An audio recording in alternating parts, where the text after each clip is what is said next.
Hi, friends. It's your old pal Papa Dale. Once again, continuing with the Bible series Christ versus Culture. This is the unending series that contrasts the morality, the values, the teachings of Jesus Christ with those of culture. It's very different, you know. This is a teaching that's based on the scripture of 1 John 2:15, which says, "Love not the world, neither the things that are in the world. If any man loves the world, the love of the Father is not in him."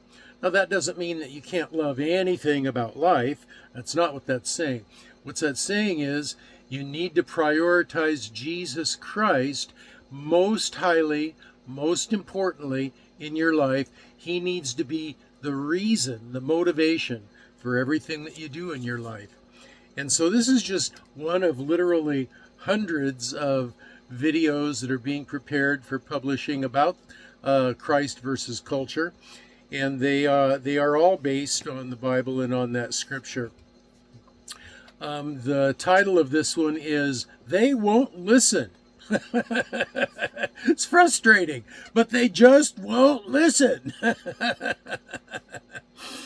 But the purpose for creating this video playlist is because it's intended to be a learning tool for the Christian community, but it's also intended to be a legacy of learning for people who are left behind after the rapture. Who's going to teach them about the Bible, if not your old pal Papa Dale? Well, this is a legacy of learning that the Holy Spirit can direct those folks to.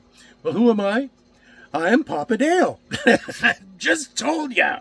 Aren't you paying attention? The title of this video, "They Won't Listen." Come on, listen up now.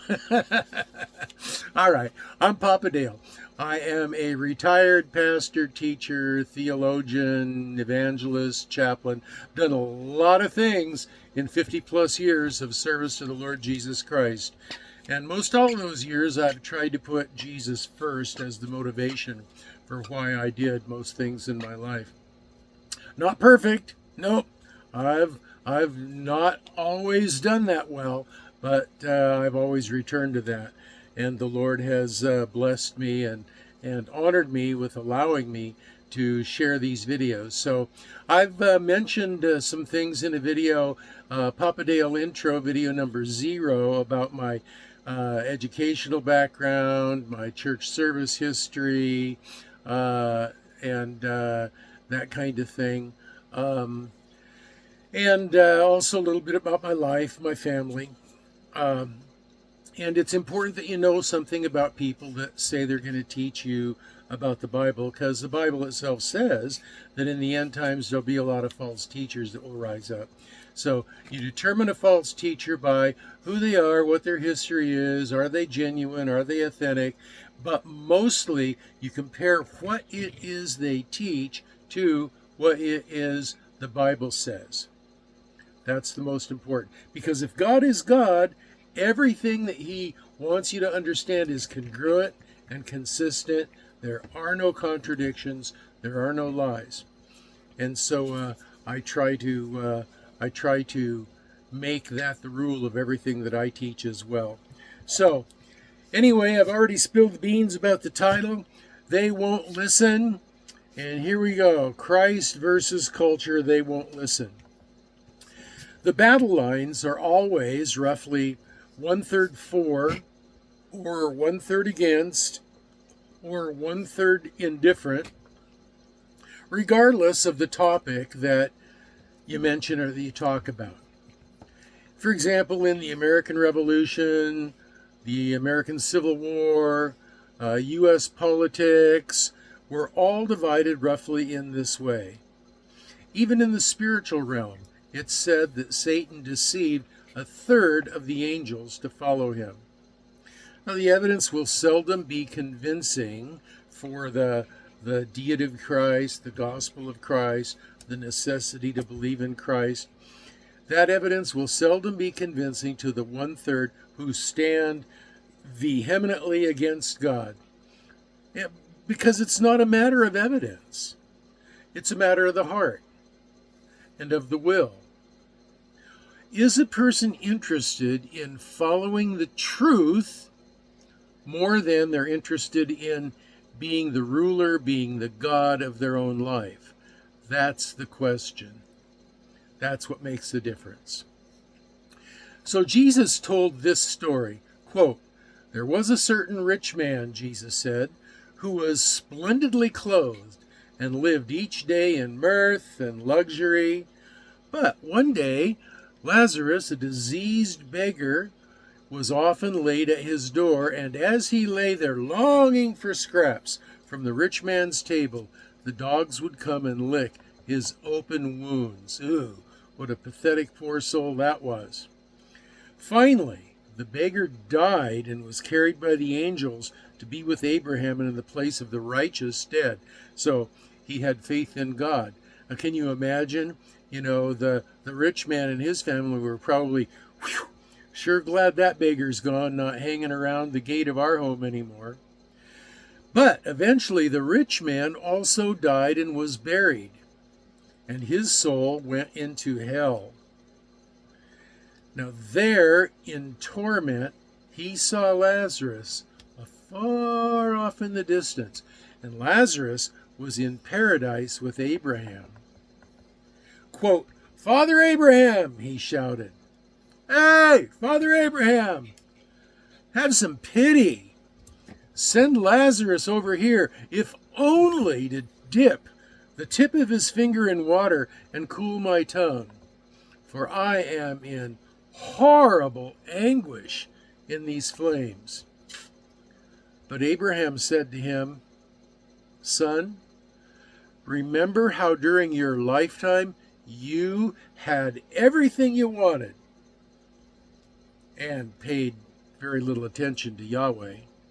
But Lazarus had nothing and had faith in Yahweh. So now he is here being comforted, and you are in anguish." Both of them are receiving the fruits of their belief or disbelief. "And besides," Abraham went on, "there is a great chasm between us, and anyone wanting to come to you from here is stopped at its edge, and no one over there can cross over to us."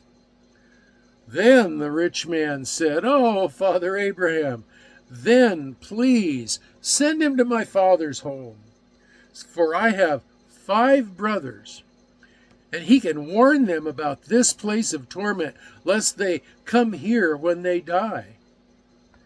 But Abraham said, "The scriptures have warned them again and again and again. Your brothers can read them anytime they want to." And the rich man replied, "No, Father Abraham, they won't bother to read them." That's the problem. "But," he went on, "if someone is sent to them from the dead, then they will turn from their sins." But Abraham said, quote, "If they won't listen to Moses and the prophets, if they won't listen to Scripture, if they won't listen to faithful Jesus followers today who tell them, believe on the Lord Jesus Christ in order to be saved, if they won't listen to the Scripture that where Jesus says, 'I am the way, I am the truth, I am the life, no man can come to the Father but by me,' if they won't listen to the Bible, to preachers of the truth, to Jesus himself in Scripture, they won't listen, even though someone rises from the dead." And guess what? Jesus did. He rose from the dead, and they make excuses, they justify, they say, "Oh, that happened so long ago. How can we believe it?" Well, the eyewitness testimony and the records of the people who lived during the time and witnessed it those still exist, even though they were created 2,000 years ago, about the time that of Jesus' resurrection. Doesn't matter how long in the past a document was created in order to determine its veracity. That's what the scholars will always tell you every time, even the atheist scholars. Doesn't matter how long in the past the record was written. What is important is how much distance in time was the record written down right immediately after the event had taken place.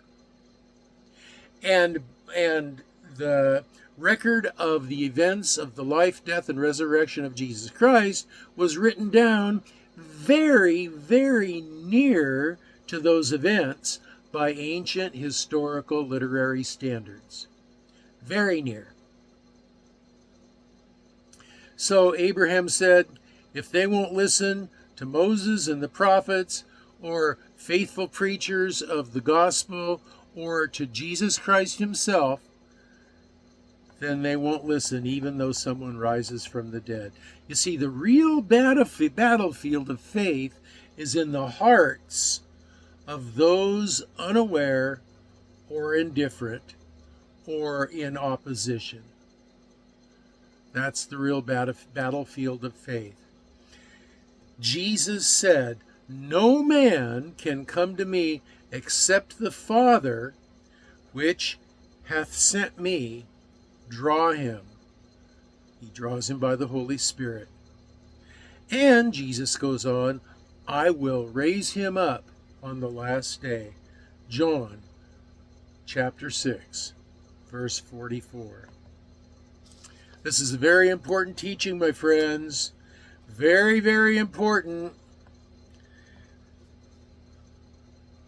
Are you hard-hearted? Is your heart so hard that you just won't listen to faithful, truthful teaching? Is that how hard your heart is? It's just stone? Ezekiel 36:26 says that the only way that you're going to receive the message is if you ask God to replace your heart of stone with a heart of flesh, a heart that's sensitive to him. That's the only way that you're going to receive that message.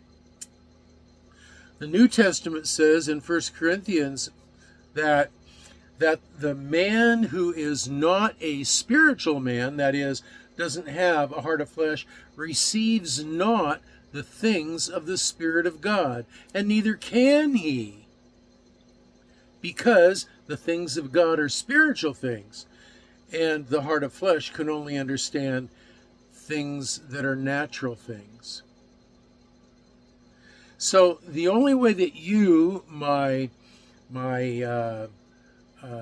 scoffer friend, my obstinate scoffer friend, the only way that you are going to really understand what I'm trying to tell you here is if in a moment of clarity you finally say, close your eyes and say, God, I really don't believe in you. I really don't believe in Jesus. But you know what? If you are really, really true, I'm asking you to have an impact in my life that is meaningful enough that I realize that you're trying to communicate with me and that I realize that you're true. And then I will follow your leading to try to understand and learn more about you. Now, if you'll do that, the Holy Spirit will honor that, and he will speak to your heart. And if you just listen with the mind of faith and listen for the clues of how God might be speaking to you, it will happen. Guaranteed. God has said that if you seek for me and you search for me with all your heart, then you will find me, he said. And that prayer is enough to get God's attention. If it's sincere, if you really mean it, that's enough to get God's attention. And he will create something in your mind, in your life, in your heart that will get your attention. And you will say, thank you, Lord. I'm going to follow you. So those are my final comments on this topic. They won't listen. Listen up. If you want to leave your comments, questions, or prayer requests, you can do so in the comments section down below. There's also a link to my Facebook page, so that if you feel that you've got to opine at length or get argumentative, you can do it on my Facebook page. There's also a link to these lesson notes that I just went through, and so you can slow things down and read through those if you'd like. The next video, I don't know. I never know what the Holy Spirit's going to spring on me. Might be something new that he says, well, I'd like for you to write about this, Papa Dale. And I go, okay, Lord, I'll write about this and I'll publish that. Or there's a whole list of more than 600 articles that I've written. He might have me select from one of those. I don't know. But all I got to say about that is, if the rapture doesn't happen, and if I don't have my own personal rapture, that is, go home and be with the Lord, I don't think that's going to happen before I upload my next video. But if it does, this is your old pal Papa Dale signing off for now and saying that I'm going to be praying for you, that you will be well and that you will be blessed. And you know what? That's 2 thumbs up.